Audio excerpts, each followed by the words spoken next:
Hey guys, got the new El Camino, driven it a couple days after cleaning it up, just trying to make sure that everything's working okay. We did have a couple of issues with it. Number one, let's see if we can move this floor jack out of the way here. See that nice little dribble there, and one over there as well. So there we are. That is coming from our radiator, which I'm going to measure there and get a new radiator ordered for it. This is another problem we have here. Was driving along the road, had to stop the engine, or shut off the engine, and went to start it again, and this is what happens. And of course now it's going to work. For the courts and the country, remember that judges...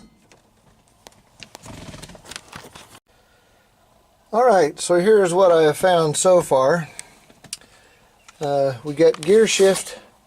You can't really see it, I'll show you here in a second. We gear shifted all the way up in park here.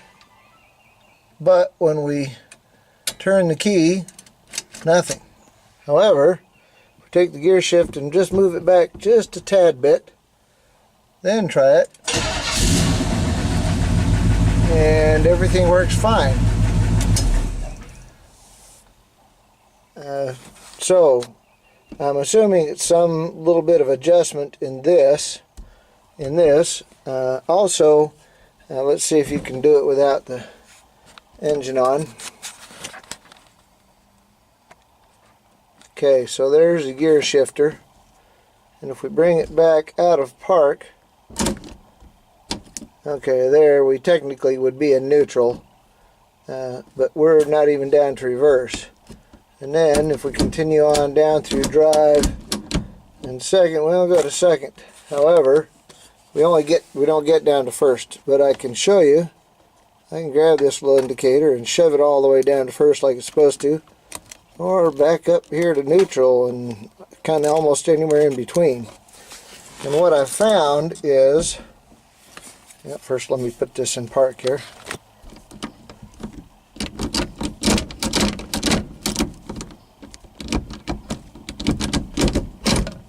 There we are. What I found is this shifter does not have a direct the marker for it. Hopefully this works here. I'm sorry if I got a little bit of whoop.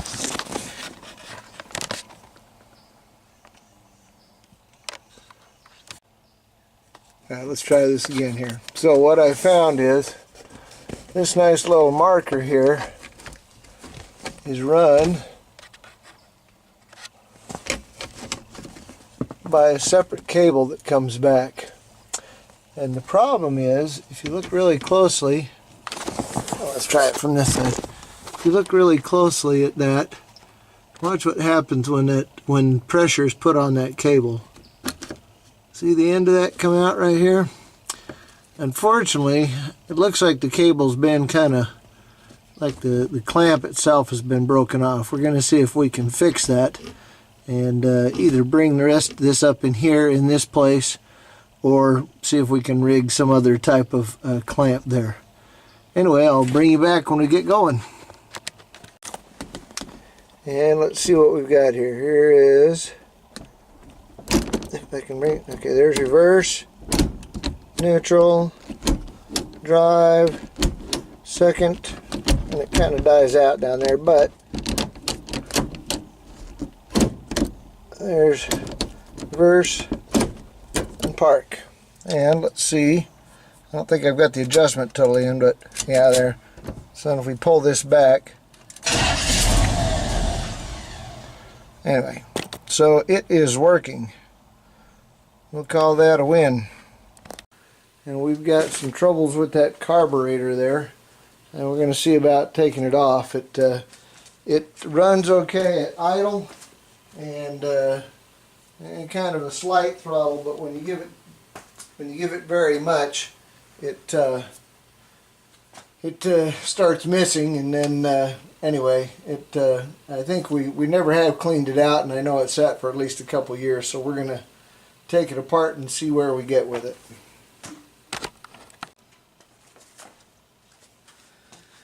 Sorry I haven't filmed all of it here. I'm having to go sparingly on the battery. Battery of the camera, that is. It's about gone. We've got this all loose, and off she comes into the bucket so we can take a look at it. Alright, we'll let you see what we find when we get down to it. Carburetor was acting up, or different things dealing, you would assume, to deal with the carburetor. So I took it off, and there are other things that I found. Hopefully you're getting this here. This, you won't see it very well, but this hose here, the one going to the booster seems pretty good, but the one going to the transmission, vacuum line going to the transmission, is pretty brittle. It's got some cracks here. I don't know that it's actually leaking, but we're going to replace that. The one going to the valve cover here, that one seems to be okay, but we're also going to replace this here. You can see is a choke cable. The new carburetor we got, I guess I'm getting ahead of myself.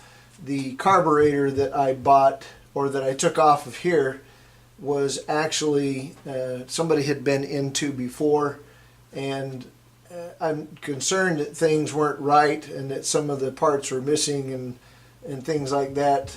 Plus it was full of stuff, dried gas and everything, so I opted to get a new carburetor. It's one of the very base, less expensive ones that Holley makes to match the Holley valve covers and Holley intake. So we're going to put that on. And one thing I do have to apologize for, not just the mess here, I've got some new wiper blades, but also the battery on this. I put it on a charger and one of the USB extensions, and it charged but very little, and I think that we're unfortunately behind. It's only got like 1 bar of battery, so I'll try to get as much as I can, but there's a good chance that I may not get it all. We'll bring you back in just a little bit. Alright, we are back. Got everything on. There's a couple of hoses back here replaced. The line going to the transmission, the line going to the PCV valve, positive crankcase ventilation valve, and had to redo a few things like the vacuum advance line and things like that. You're here for the original crank on the brand new shiny carburetor. It's basically the same model as what was in there before. Now keep in mind that it's going to need to take a little bit of cranking to get it to fill the float bolts on there. So we've got the garage doors open here, and hopefully it doesn't take too much to get it there.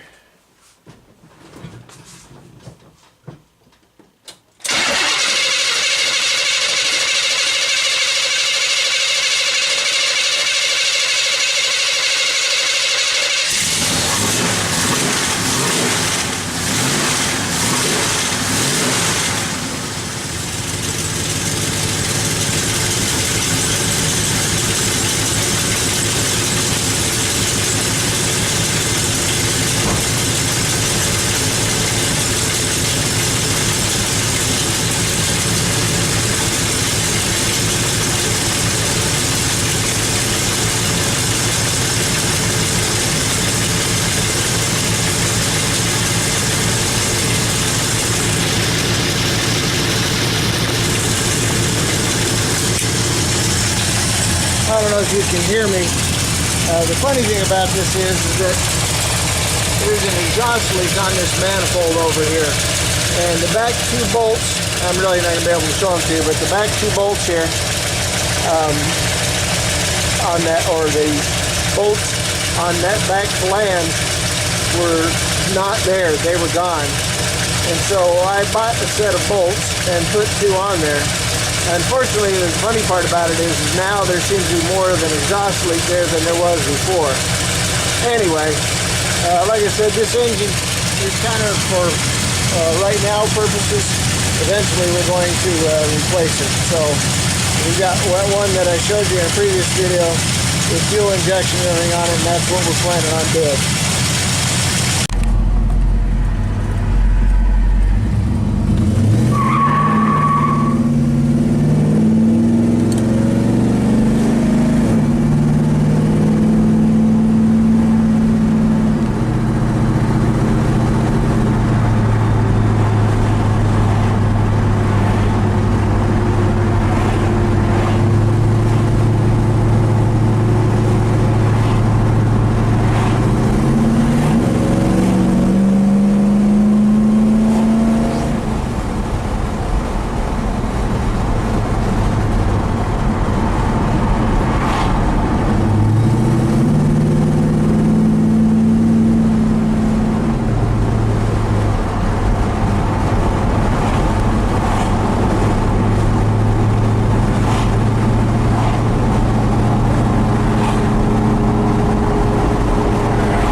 Hey everyone, we are back here with El Camino RC.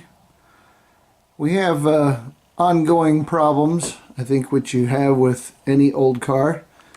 This one in particular, when we start it up, it starts up very well, partly due to the new carburetor that I put on it.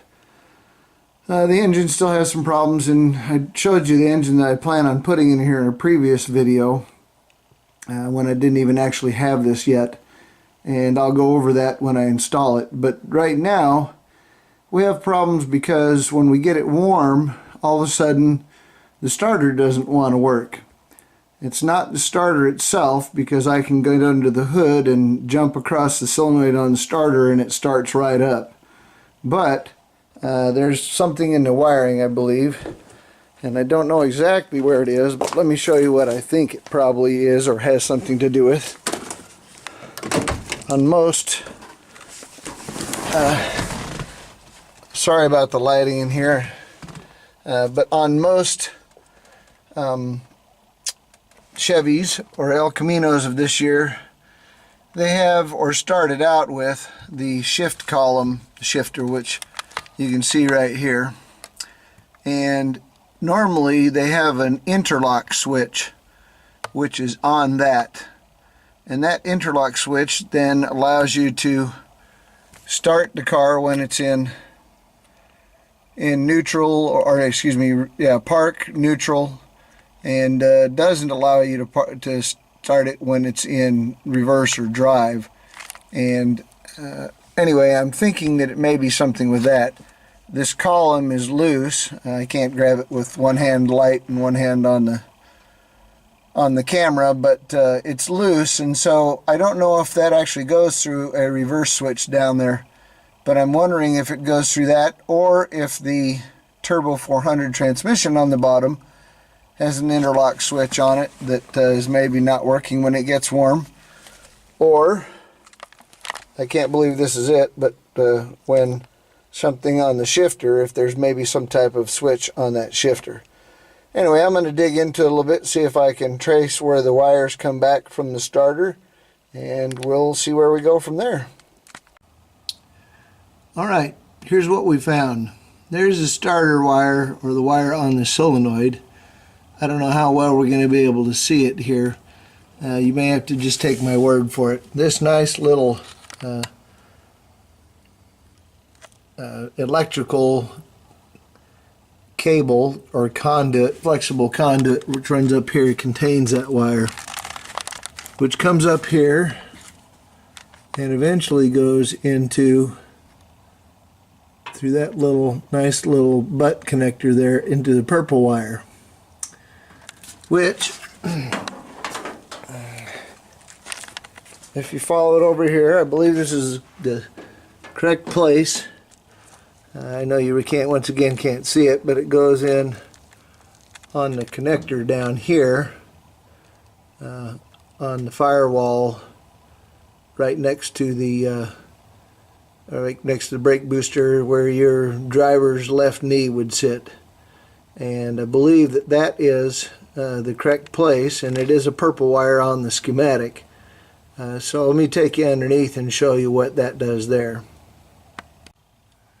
Alright, hopefully I can't see the lens on this camera, or the picture on here, but through a little bit of following, this purple wire underneath, we're underneath, this is the steering column, and this back here, if you can see it, is what is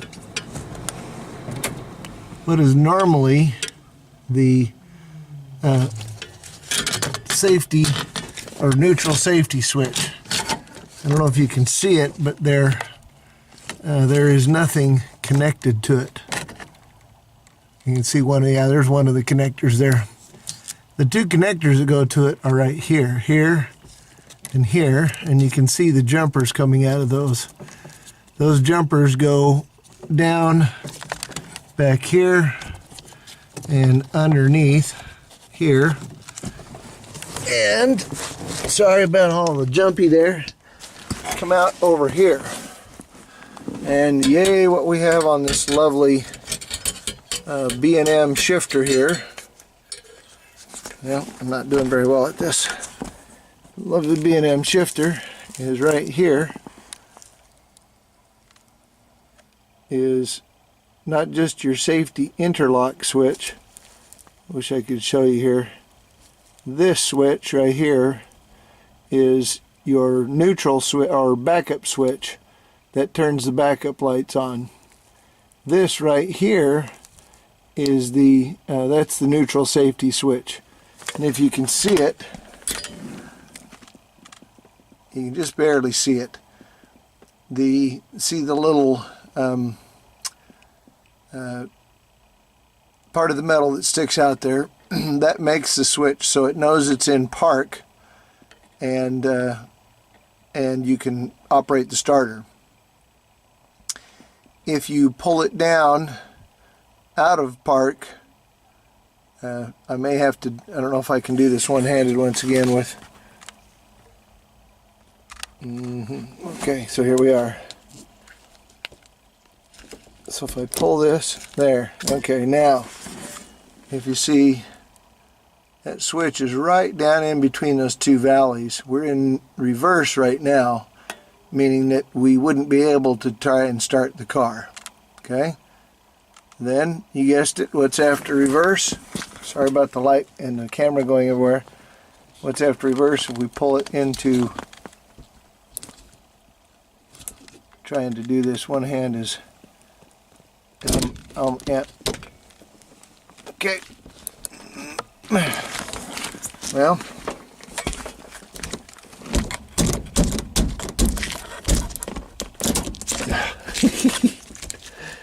All right, there we are. Okay, so now if we look again, it's on that second little knob. That's neutral, so we can start the car.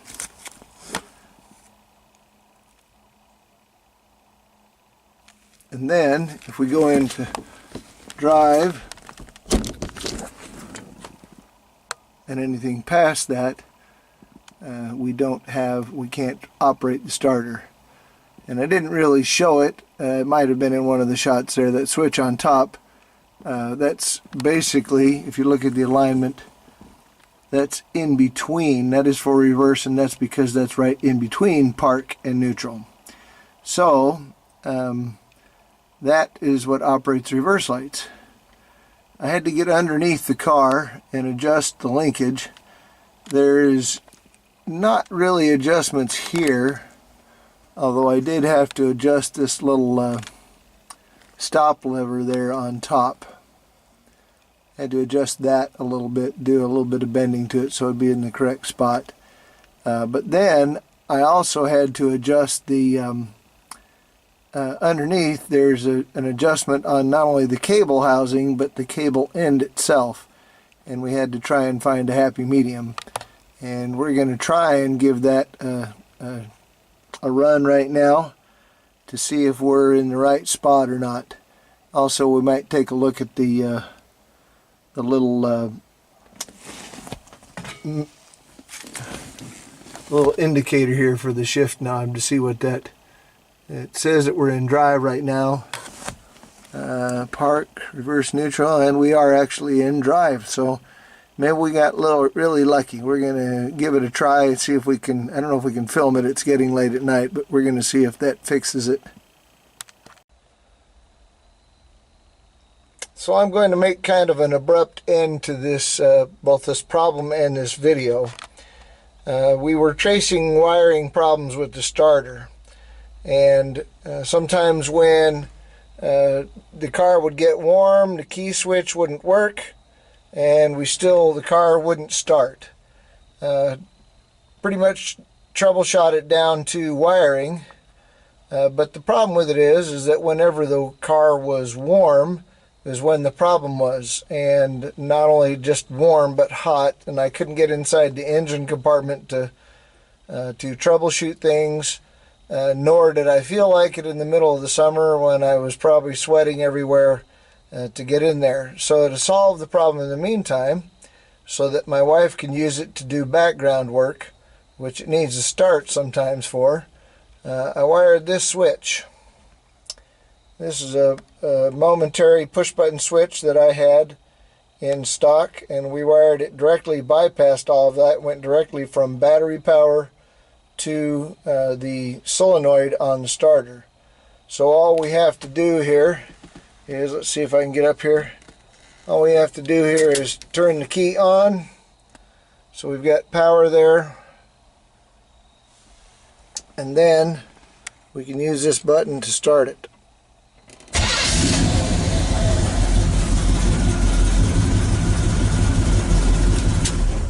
So that fixes the problem for now.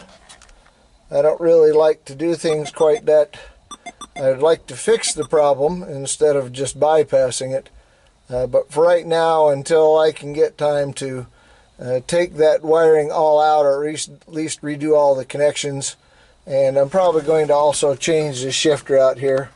This shifter it's good if you like to drag race. It's good if you like to drag race, but my wife does not. Neither do I really, so we're going to see about shifting that something that's a little less, a little easier to shift into gears. But I hope all of you enjoy watching these videos, whoever's watching them. Hope you enjoy it as much as I enjoy making them.